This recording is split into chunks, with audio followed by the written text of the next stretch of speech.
Hello guys! Welcome back to my channel. At kung bago ka pa lang dito sa aking channel ay mag-subscribe na kayo at hit the notification bell para updated kayo sa mga bago at legit na earning apps. So meron naman tayong bagong earning apps. Ito ang tinatawag na Escape Maze. So ang Escape Maze ay bagong-bago pa lang ito, made with Unity. Parang Linescape lang ito. Kung familiar kayo sa Linescape, pero ang kaibahan nga lang mas madali lang itong laruin. So nasa level 6 na ata ako, level 6 I think. So lalaruin mo lang siya, kung paano mo siya lalaruin ay iikot mo lang itong circle ito. Tapos may bola siya dito sa gitna. So iikot mo lang siya para mahulog yung mga bola dito sa cup. So ganyan lang, madali lang siyang laruin. In fairness, madali lang siyang laruin. So ayan, 'di ba?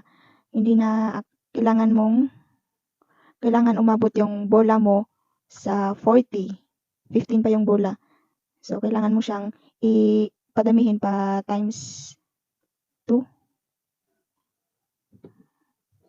So doon tayo sa times 3.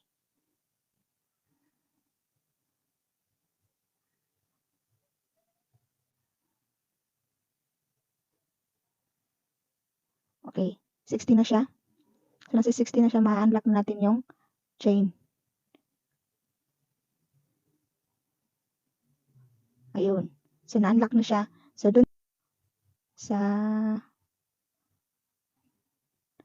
ganun lang, ihulog mo lang siya. Dapat yung mga bola ay walang matira dito sa circle. Dapat lahat ng bola ay mahuhulog dito sa cup.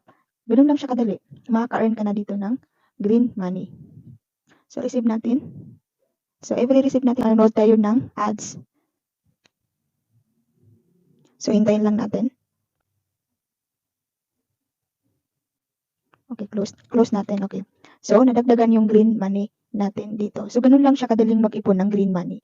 So paano nga ba tayo dito makaka-withdraw kay Escape Maze? So dito lang sa dalawang option o dalawang coins yung dapat mong ipunin, itong green money at saka itong gold coins. So sa gold coins ay yun na nga, so sinabi ko, parang Linescape lang siya. Yung 10,000 na gold coins ay equivalent to 10 pesos. So ang option dito kay option o withdrawal payment method ay sa Lazada, GCash, PayMaya at saka GrabPay. So katulad nga siya ng Linescape. Malaki yung pagkakahalintulad nila ni Linescape. So dito naman sa green money, kung ang Linescape ay kailangan ng 2,000 para maka-withdraw, si Escape Maze ay kailangan ng 500 green money para maka-withdraw ka ng green money. So ang payment method nga nila ay dito yung sa Lazada, GCash, PayMaya at saka GrabPay. So meron pa dito silang mga makikita dito sa career, yung level mo kung saan ka na. Tsaka dito yung helper, yung mga na-invite mo. Tsaka dito sa task, itong task na ito, dito ka makaka-earn ng gold coins. I-get mo lang yan, i-claim mo lang yan pag na-achieve mo na. Tapos, dito yung inviter mo o referral code, ilalagay mo dito. Ganun lang siya kadali. Kung ako sa inyo, i-grab niyo na to kasi bagong-bago pa to. Legit to na nagpipay talaga siya. Katagal kasi yung apps ay palabo ng palabo yung possible na makaka-withdraw ka. Pero dito ay mukhang makaka-withdraw ka kasi bagong-bago pa to siya. Na-release lang ngayong buwan.